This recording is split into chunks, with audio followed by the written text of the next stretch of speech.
8h41, de volta com o nosso Folha no Ar, ao vivo, aqui pela Folha FM. Bom, a hora a gente vai montar aqui, Arnaldo, um podcast dos bastidores.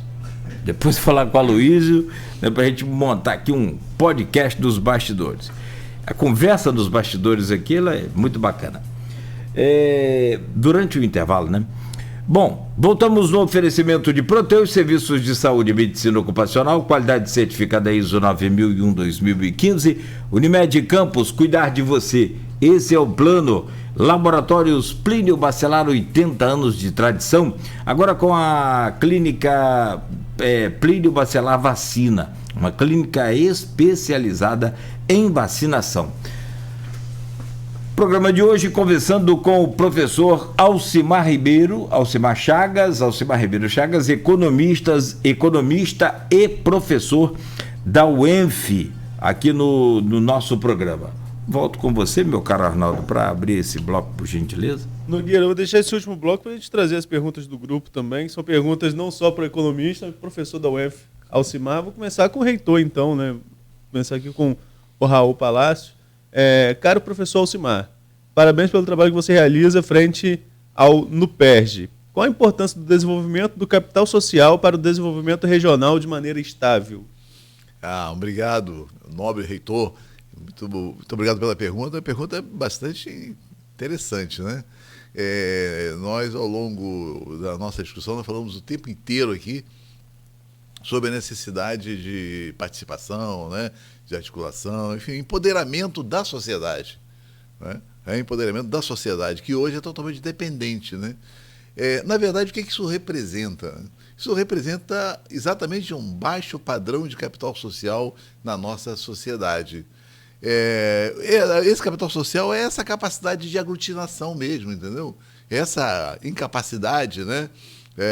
De participar, de interferir, de se organizar. Isso é o capital social, né? E muita gente acha que somente europeu tem isso. A gente ficar mais velho é bom porque lembra de coisas interessantes, né? Eu digo o seguinte, eu sempre me refiro a São João da Barra porque eu vivi lá quando jovem, quando criança, né? Em São João da Barra nós tínhamos um padrão, um nível de capital social bastante acentuado. E isso acontecia também em Campos e outras regiões. Eu vou até dar uma data para definir bem isso, né? Quando isso acaba, né? Começa a diminuir pelo menos. Talvez na metade da década de 70 do século passado. Por quê? Porque nesse momento você começa a possibilitar, né, o empoderamento das forças políticas sobre a população. Que aí vereador passa a ter salário, entendeu? E passa a usar realmente os indivíduos da sociedade, né, com ofertas de emprego, transferência de renda e tal. Então, a partir daí, as forças políticas se empoderam, né? Mas antes disso, você talvez não lembre, Arnaldo, mas já ouviu falar, né? Todas as manifestações religiosas, econômicas, né? Enfim, sociais, né? Essas festas artísticas, todas as manifestações eram feitas, planejadas, desenvolvidas pela sociedade. Meu pai mesmo era operário da fábrica e outros amigos dele saíam do trabalho, uns iam para o chinês, outros iam para os congos, para virar à noite, para trabalhar gratuitamente, para colocar aquela festa bonita da rua. A igreja de São João, São Pedro, a população que fazia festas juninas, a população que fazia. Não existia governo, não existia essa figura do político, né? Não existia. Hoje, o que acontece? Os jovens, qualquer coisa que ele tenha que fazer, ele quer uma remuneração. Ele quer estar do lado de um político para se beneficiar. Até a igreja, se quer fazer um evento, pede o palanque à prefeitura. Quer dizer, é um grau de dependência enorme. E isso faz com que você esfacele essa capacidade de articulação, né? Essa capacidade de aglutinação e ação ativa. Ação ativa no seguinte de criticar o vereador, criticar o prefeito, exigir o investimento em determinada atividade, entendeu? Então, quer dizer, nós já tivemos e eliminamos isso, perdemos isso. Então, por isso que eu sempre digo que a solução é a gente resgatar essa capacidade, que é esse capital social, né? Resgatar isso no sentido de elevar, vamos dizer assim, o poder, né, de participação da sociedade, né, e eliminar essa dependência que é tão perversa, né? Então, enquanto nós não fizermos isso, aí nós temos alguns setores que podem ajudar isso. O setor comercial pode ajudar isso e não ficar compactando, vamos dizer assim, decisões não muito razoáveis de políticos, entendeu? As religiões mesmo, religião católica, protestante, eu acho que todos podem ter um papel fundamental no sentido de agregar a sociedade e questionar, vamos dizer assim, o seu papel, ou questionar não, acentuar o seu papel no processo de transformação. Ainda que no grupo, Alcimar, e também relacionado ao ENF, João Siqueira coloca as seguintes contestações. Professor Alcimar, qual o papel da UENF no desenvolvimento regional do qual Darcy tanto pregou ao criar a nossa universidade? Você acha que a UENF já formou material humano suficiente para alavancar o nosso desenvolvimento através da implementação de novas tecnologias no sofrido e desprestigiado Norte e Noroeste Fluminense quanto às políticas públicas do Estado? Muito obrigado, João, meu parceiro, e parabéns, João, também pelo trabalho que ele desenvolve, um trabalho brilhante, né? Realmente desenvolve um esforço muito grande, né? Não tem dúvida, o conhecimento, né, ele tem um papel preponderante no processo de transformação, e a universidade, né, ela é esse pilar, tá?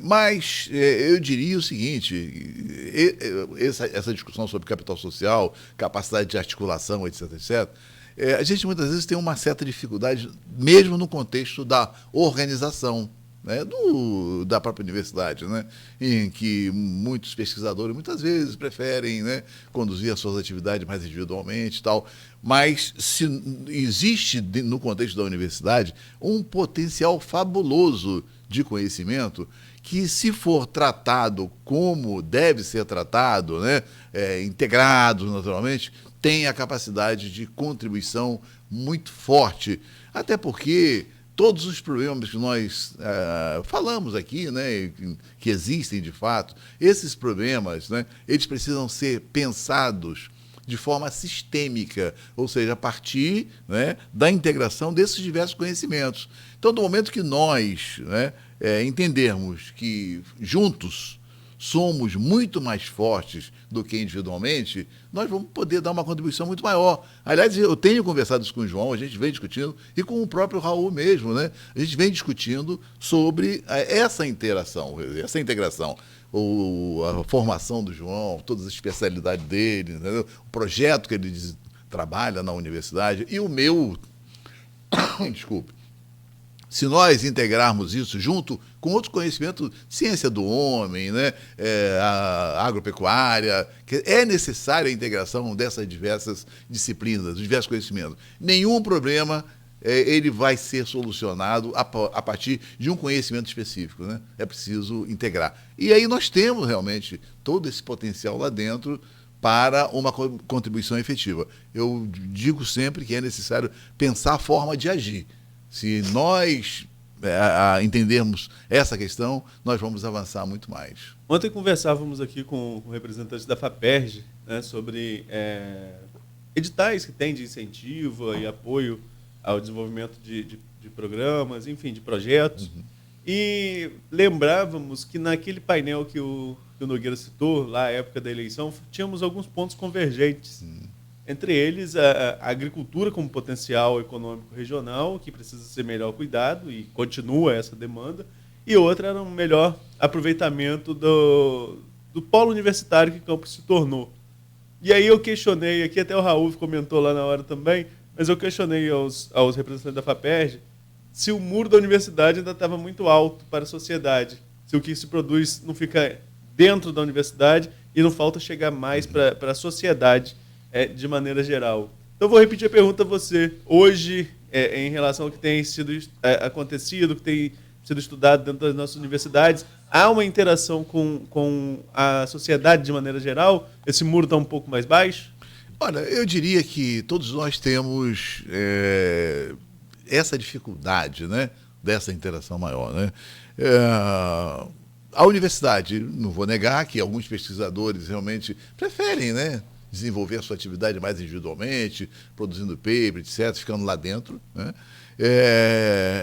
Também, quem está fora, né, o governo, por exemplo, muitas vezes os governantes dizem que têm essa proximidade com a universidade, mas somente a partir do discurso. De fato, não tem interesse, né? Então, quer dizer, eu acho que todo mundo tem culpa nesse processo, né?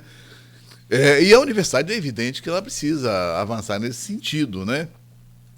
São poucos, são alguns professores têm essa visão mais da integração, né?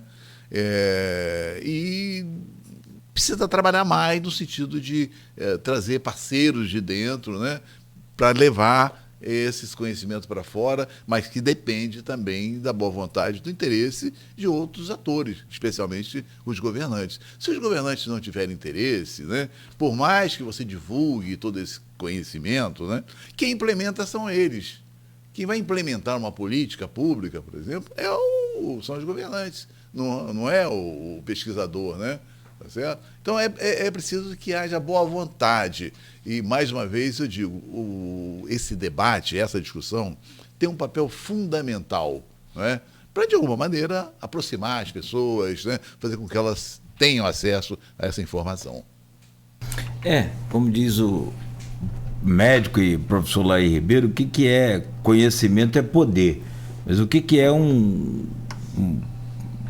quanto vale um baú de pérolas, de ouro e tudo mais lá no fundo do mar? Exatamente. Não tem valor, mas vai lá pegar, né? Então, assim, agora, é aquela história. Tem outra historinha também interessante, que eu não sei se é verdade, mas dizem que Bill Gates, quando estava lá no começo, quando ele tinha uma necessidade de uma solução rápida na empresa dele, a Microsoft, ele chamava o mais preguiça de todos.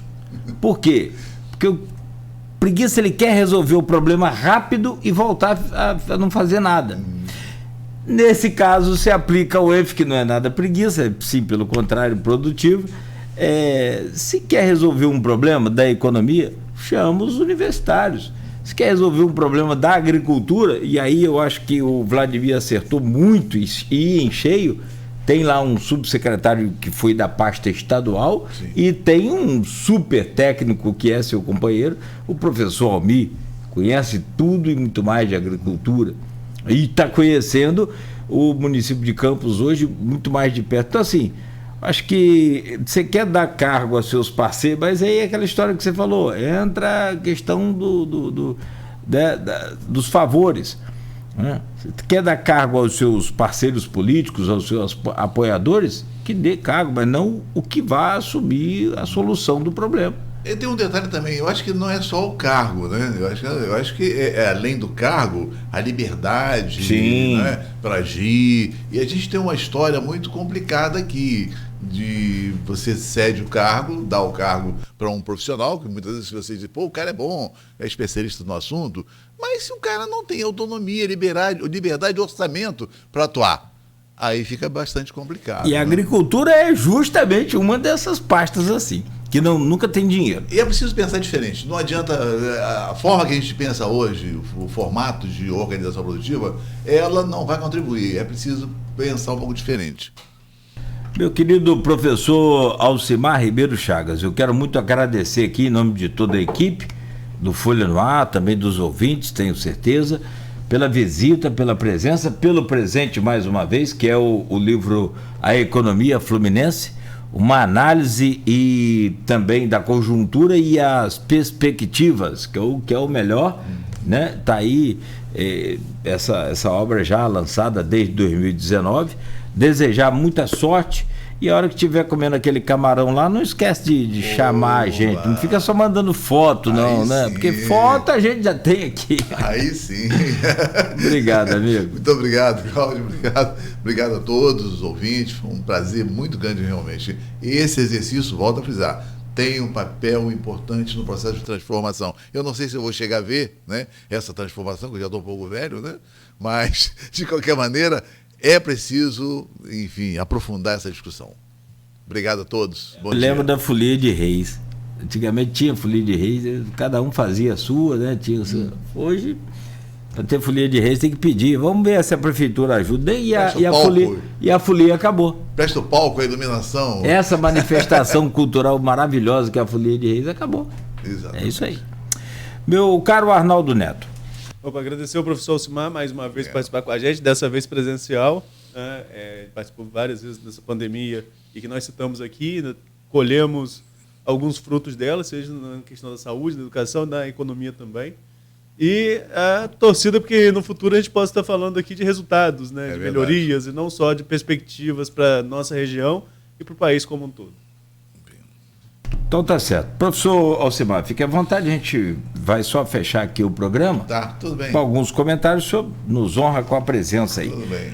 Folha da Manhã de hoje vem trazendo aqui, meu caro Arnaldo Neto, uma tragédia na capa. Acidente deixa 2 mortos e 3 feridos em São Francisco do Itabapoana. Foi uma colisão entre caminhões de cana e uma caminhonete que ocorreu na tarde dessa terça-feira na RJ 224, e conforme você falava, há indícios fortes de que a fumaça da queimada que acontecia ali naquela região onde o acidente aconteceu teria provocado esse acidente. Queria que você comentasse também se tem alguma... O vídeo é muito claro, né, Nogueira? O vídeo já está no o vídeo portal. Está no Folha 1 desde ontem, no portal folha1.com.br, e o vídeo é muito claro que havia uma queimada ali na região, como eu falei mais cedo, entre Batelão de Barra e Barra do Itabapoana, na tarde de ontem, e não tinha visibilidade nenhuma na pista. Né? Não dá porque não somos peritos, não estamos aqui falando quem estava na contramão, quem não estava, quem gerou o acidente ou não, mas que a visibilidade ela não existia, na verdade, naquele trecho não existia. Como eu falei, uma mulher fazia um vídeo na rodovia mostrando que a situação estava muito complicada naquele trecho da RJ 224 e, coincidentemente, acabou filmando esse trágico acidente, que é a manchete de hoje. Mas o jornal também tem outras informações em relação a casos de violência, né? Um casal que foi feito refém na Baixada Campista. Estamos tendo um aumento do caso de violência na nossa região, isso é claro. Campos ficou um período aí de controle muito rígido em relação ao número de homicídios, mas de repente esse número tem crescido e outros casos de violência também têm assustado a nossa região. Outro destaque no jornal, e aí a gente já vai pegando um gancho aqui porque já está concluindo o programa, em relação ao Shopping Popular Michel Haddad, ou Camelódromo. Novo prazo para conclusão, agora em agosto. Vamos ver se agora sai. Né? A Clarissa até falou aqui que ela gostaria de participar da inauguração, mas não pode porque possíveis candidatos, ainda pré-candidatos a cargos públicos, não podem mais participar de inauguração. Tanto é que o governador deu uma acelerada lá para liberar algumas obras na região metropolitana, na Baixada, porque não pode mais participar de inaugurações. O próprio governador do estado, imagina outros políticos, né? Então, mas a Clarice falou que queria participar, mas não teve como, porque vai ser provavelmente em agosto. Eu fico. Ontem eu passei ali. Agosto de quem? Pois é, né? Ontem eu passei ali, Nogueira. Tomara. Eu passei ali e vi que retiraram realmente aqueles trailers que tinha ali entre o mercado e o próprio shopping. Naquela pracinha de entrada pela Formosa. Fizeram uma pracinha ali, estão ampliando aquilo ali. Eu fico imaginando até quando, né? Até quando teremos aquele espaço realmente assim, aberto, sem ambulantes? Porque o que nós vemos na rua ao lado, na Barão de Amazonas, reflete que não há espaço para todo mundo. Não há espaço para todo mundo.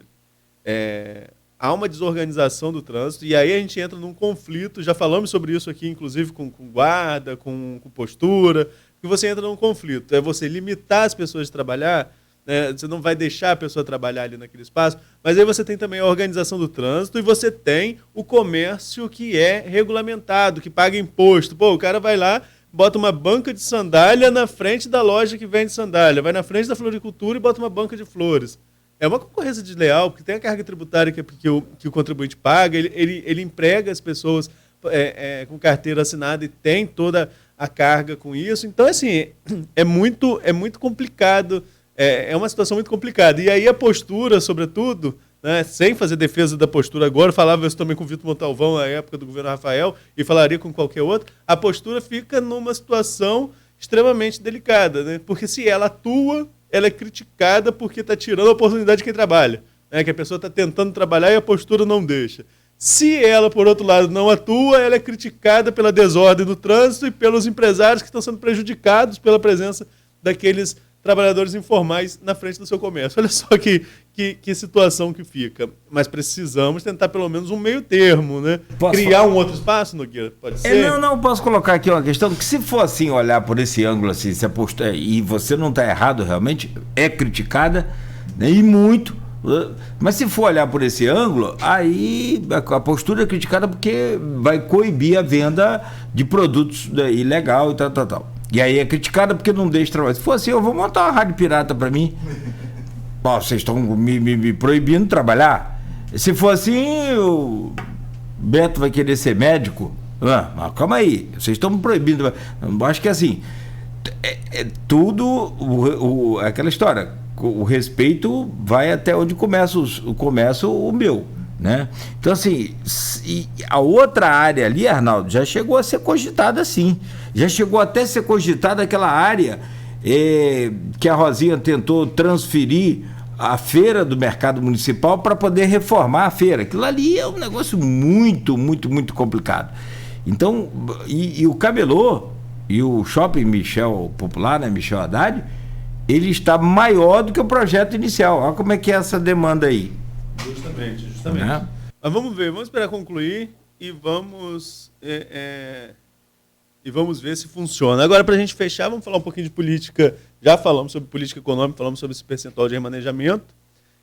Coincidentemente, ou não, os dois prefeitos da região que estão com apoio claro a candidatos a deputado contra o grupo do deputado estadual Rodrigo Bacelar, prefeita de São João da Barra, Carla Capucci, que declaradamente apoia a pré-candidatura da sua antecessora, e quem a colocou no cargo, literalmente, né, que foi a ex-prefeita Carla Machado, e no caso do Vladimir Garotinho, que tem a candidatura clara também do seu grupo, entre outras candidaturas do seu grupo, mas parece ser a principal, a do deputado estadual Bruno Dauari, que também é pré-candidato à reeleição. Nesses dois municípios, as câmaras têm nomes ligados a Rodrigo, aqui, nitidamente com o irmão Marquinhos e o grupo que se formou junto a ele, que se tornou maioria, e em São João da Barra o presidente Elísio, que inclusive na última sexta fez uma reunião para Rodrigo em Barcelos, uma reunião que gerou muita polêmica em São João da Barra, porque lá são os dois lados da mesma moeda. As pessoas sempre tiveram... dificilmente as pessoas não estiveram juntas em algum momento, mas aí criticam pela mesma prática. Né?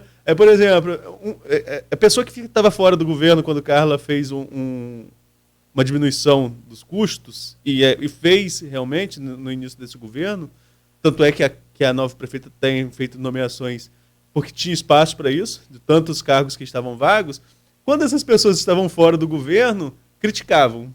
Agora que conseguiram voltar, né, aí agora não aceitam que outras pessoas critiquem o governo. É uma situação típica de cidade de interior, de cidade pequena. Mas, enfim, fato é que no jogo jogado, em quem tem cargo e tem condição de tentar resolver alguma coisa, a oposição é maioria em São João da Barra, a oposição é maioria aqui em Campos. E a oposição, tanto de São João quanto a de Campos, é ligada ao deputado Rodrigo Bacelar. Coincidentemente, né? Pois coincidentemente, os dois municípios propõem 5% de remanejamento aos prefeitos para o orçamento no próximo ano. A título de comparação, Nogueira, nas câmaras de Quissamã, na qual a prefeita Fátima Pacheco tem ampla maioria, e de São Francisco de Itabapoana, que é quase que um atropelo de 12-1 para o governo, as duas prefeituras dão 40% de remanejamento já na LDO. É coincidência? Não pode ser coincidência, né? Não tem como você acreditar que seja mera coincidência uma situação como essa. Realmente quando perde-se a maioria, perde-se muita coisa em relação à possibilidade de governar mais livre, digamos assim. É porque você fazer como falávamos aqui com o Alcimar mais cedo, o Alcimar aqui ainda com a gente, você criar uma peça orçamentária numa ampla discussão com audiências públicas, votação dos vereadores, emendas, e na primeira semana remanejar, é um escárnio com a cara da população, né? Mas quando você limita essa possibilidade de remanejamento a 5%, eu acho que vão ter um pouquinho mais de cuidado a criar ali a peça orçamentária. Volto a dizer que não sou favorável aos 5% não, tá? Nem no município, nem no outro. Acredito que ali na casa de 20% seria um percentual considerável tanto para a fiscalização da Câmara quanto para que o Executivo pudesse executar suas ações, digamos assim, de forma mais célere, até porque acaba travancando algumas coisas. Com a Câmara, a oposição segura um projeto que vem do prefeito, deixa na gaveta, né? Então acaba ali tendo a possibilidade de amarrar algumas ações, embora nenhum vereador vai querer amarrar a ação que seja boa para a população, até porque ele pode colher os frutos quanto a isso, né? Porque o prefeito pode usar, olha, mandei para a Câmara isso aqui, não tem, porque os vereadores estão lá, estão engavetando e não querem votar. Agora, só para fechar um pouquinho com os bastidores de Campos, a apuração da Luísa hoje no ponto final, diz que o vereador Fred Machado, né, é um nome que está ali à frente, tentando conciliar um meio termo. Nem os 5, nem os 40 que o governo quer. Então seria ali a pessoa do grupo de oposição, dizem oposição independente, mas eu costumo chamar tudo de oposição porque normalmente os independentes estão contra o governo. Coincidência? Né? Então, digamos assim, você tem ali o Fred Machado fazendo essa articulação, lembrando o orçamento de 2020. No orçamento de 2020, o governo Rafael já no seu final, o G8, que era um grupo independente também, o G8 foi lá, liderado pelo vereador Igor Pereira, tentou impor 10% de remanejamento a Rafael no último ano. Quem impediu isso? Vladimir Garotinho, então deputado federal, que num diálogo com Fred Machado, que era presidente da Câmara, conseguiu afiançar os votos da oposição junto com a base, que garantiram ali a aprovação em 20% de remanejamento. Então agora, Fred, como membro da oposição, seria essa pessoa que estaria tentando convencer seus pares, o grupo de oposição, a dar um remanejamento de 20%. Ele até disse que se foi 20% com o Rafael, seria justo que fosse 20% com o Vladimir também. Então seria Fred a pessoa que estaria tentando isso. Porém, Fred também diz que ele faz parte de um grupo e ele vai votar com o grupo.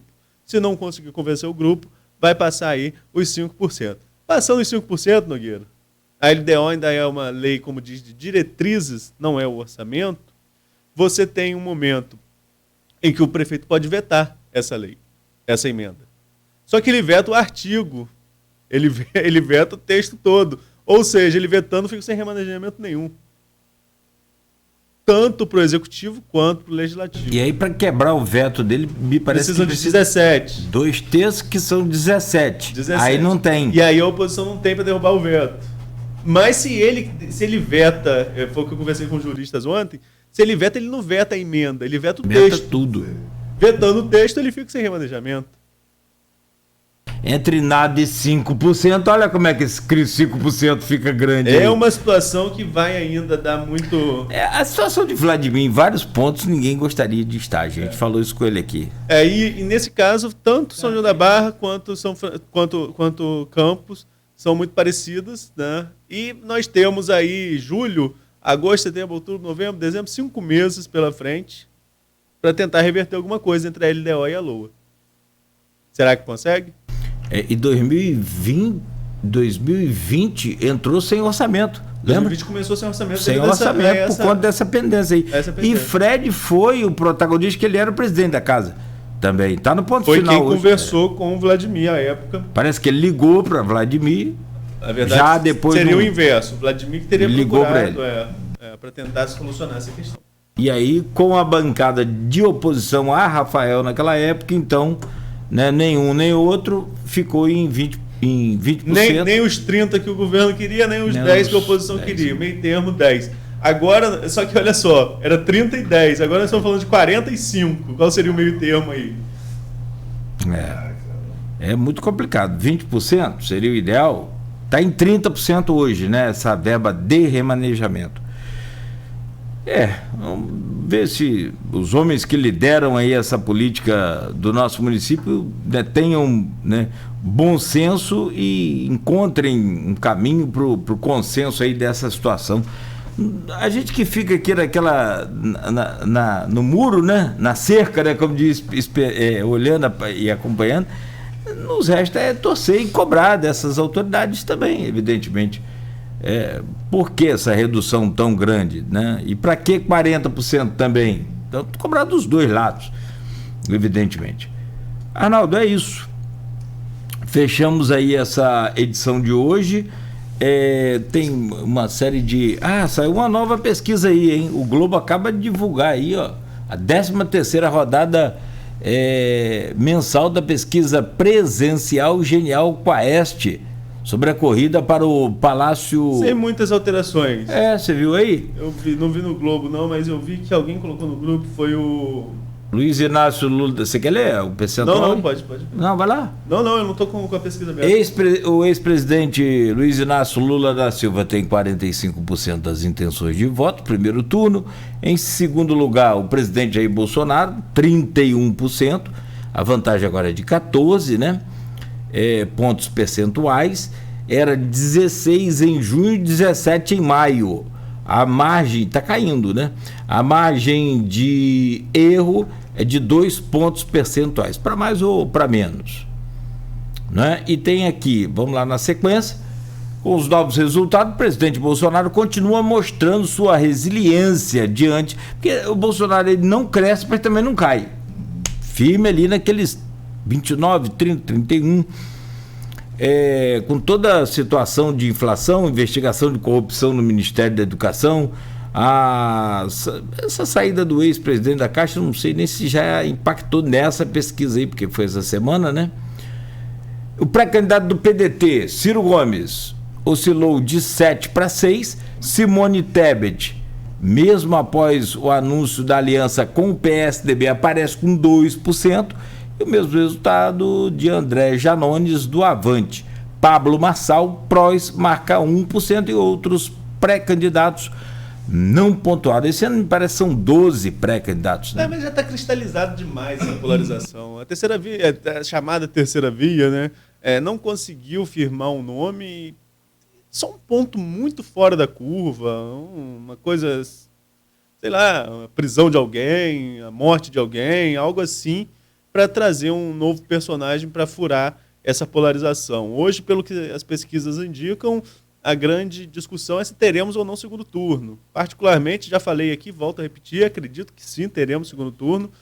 Acho improvável que tanto um quanto o outro candidato vença em primeiro turno, mas furar essa polarização acho muito difícil. As pesquisas estão muito cristalizadas quanto a isso. Porque tem gente que critica as pesquisas, mas se a pessoa parar realmente sem paixões e buscar os arquivos de Datafolha, por exemplo, está muito claro que Bolsonaro chegaria ao segundo turno, Bolsonaro era o favorito sem Lula na corrida. É muito claro. Aí contestam o seguinte, mas Bolsonaro perdia para todo mundo no segundo turno. Aí é o que eu sempre falo, um ponto fora da curva.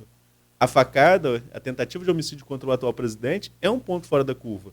E isso muda rumo de país. Falei mais cedo aqui sobre a ditadura de esquerda de Getúlio Vargas.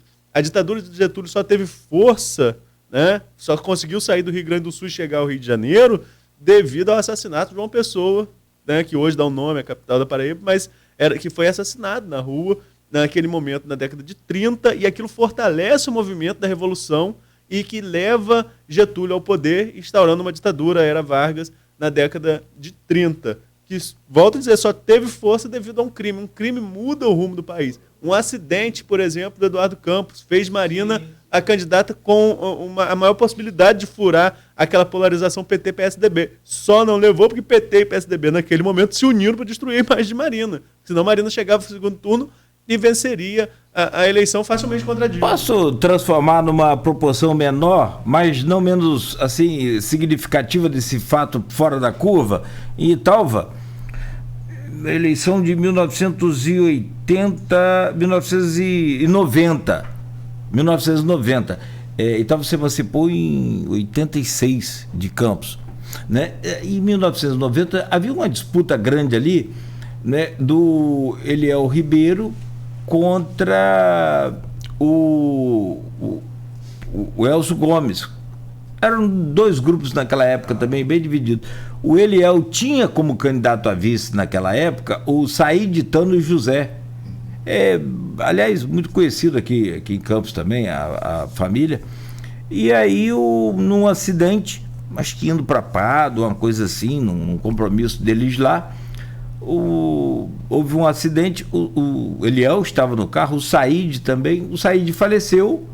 E aí veio Dona Isabel, logo depois, passou aquele momento mais de comoção e tristeza, mas logo depois veio então a definição, que Dona Isabel, esposa do falecido Saíde, então, vice-candidato a vice, assumiria o lugar dele, pronto. Aí fizeram musiquinha e tudo, Eliel com Isabel e Saíde lá no céu. E aí ganhou, e vai embora. Isso é uma proporção muito menos, mas é um fato fora da curva. É um ponto fora da curva. Se houver um ponto fora da curva, pode ser que fortaleça o nome da terceira via. Se não ocorrer nenhum fato extremamente fora da curva, a cristalização é nítida nessa polarização. Não esqueça, meu caro, do dia 29 de setembro 29 de agosto a 28 de setembro, teremos 30 dias de campanha eleitoral. Muda muito não. Você acha que não? Muda muito não. O que consegue mudar aí, talvez, é o voto indeciso. Você tem voto ainda que não está definido. Agora, a campanha já começou há muito tempo. Nós estamos em ritmo de campanha, acho que desde o ano passado. A verdade é que a campanha já começou há muito tempo. A campanha formal, o próprio Bolsonaro num evento no Açu, ali nitidamente era uma campanha. Uma agenda do Lula agora na Bahia recentemente, né, que teve até um problema lá com as fotos duplicando as pessoas, e não tinha nem necessidade, né? Porque tinha bastante gente, duplicaram ali um pedaço, duplicaram as pessoas. Eu vi a matéria no G1, mas o Lula, aquilo ali já é um evento de campanha. Não se enquadra porque não pediu voto. Ótimo. Eu usei o açúcar de Bolsonaro porque a gente foi lá, né? A gente esteve lá cobrindo, mas o Bolsonaro, quando faz sua agenda também em qualquer lugar do país, isso já é evento de campanha. Não é criminalizado porque a pessoa não pede voto, então a Justiça Eleitoral não pode agir. Mas claramente já é um ato de campanha. Então a campanha já começou. Talvez os debates, né? Falar uma besteira muito grande num debate, aí pode ser. E falar besteira, Lula tem sido especialista recentemente só para exemplificar, né? Só para exemplificar. Agora, um debate em rede nacional, uma colocação mal feita, pode mudar voto. Mas numa cristalização dessa que já temos, é muito difícil que outra pessoa lucre em relação a isso. Tá mais fácil migrar de um lado para o outro, porque você tem um voto orgânico, aquele voto que é do PT e vai ser do PT, até mesmo se aparecer ali fazendo a maior atrocidade possível, como você tem voto que é do Bolsonaro, da mesma forma, se ele cometer a maior atrocidade possível, esse voto é dele, esse voto é orgânico, esse voto tá ali e não sai. Ele é um voto que não muda de jeito nenhum. Mas você tem o voto também da pessoa que está interessada em saber como vai ficar o benefício social dela no ano que vem. É aquela pessoa que está na dúvida se Bolsonaro vai manter, se o Lula vai criar. E aí uma colocação mal feita em um debate pode virar o voto dessa pessoa ali, entre um e outro, que tem chances, segundo as pesquisas, chances mais claras de vitória. Então talvez o debate mude alguma coisa. Agora a campanha no todo, acho muito difícil que sem um ponto fora da curva mude algo. E por falar em ponto fora da curva, aquele vazamento da delação do Palocci, por exemplo, na semana da eleição. Aquilo é um ponto fora da curva. Né? Então, assim, não é só tragédia, não. É um ato jurídico mal cometido, do meu ponto de vista, pelo ex-juiz Sérgio Moro. Né? São coisas que podem alterar ali na reta final. Agora, trazer um candidato que está aí a distância de Ciro para Bolsonaro é muito grande. Nem duas casas. Ele não consegue chegar a 10%. Justamente. Então é difícil você pensar que dá para chegar um outro candidato aí nesse período. Mas vamos aguardar. Daqui a pouco começam as convenções, vamos ver quem realmente é candidato e quem não é. Bom, meu caro Arnaldo, bom dia, muito obrigado. Até amanhã às 7 com mais um Folha no Ar. Valeu, Nogueiro, bom dia pra você, Beto, professor Alcimar aqui com a gente e, sobretudo, você ouvinte, até amanhã, se Deus quiser. 7 horas da manhã com mais um Folha no Ar. Mais uma vez, obrigado ao professor Alcimar. Obrigado a você que nos acompanhou aqui também, tanto pela internet ou pelo rádio. Aliás, baixe o nosso aplicativo aí, o nosso app, tanto para iOS quanto para Android. Vai lá nas redes sociais, a gente vai fazer aí uma série de promoções agora. Baixe lá o nosso aplicativo para você ouvir, para acompanhar a programação e as novidades aqui da Folha FM. Amanhã de volta às 7 no oferecimento de Proteus, serviços de saúde e medicina ocupacional com a qualidade certificada ISO 9001-2015. Unimed Campos, cuidar de você. Esse é o plano. Laboratórios Plínio Bacelar com 80 anos de tradição em Campos. E também Plínio Bacelar Vacina, uma clínica especializada em vacinação.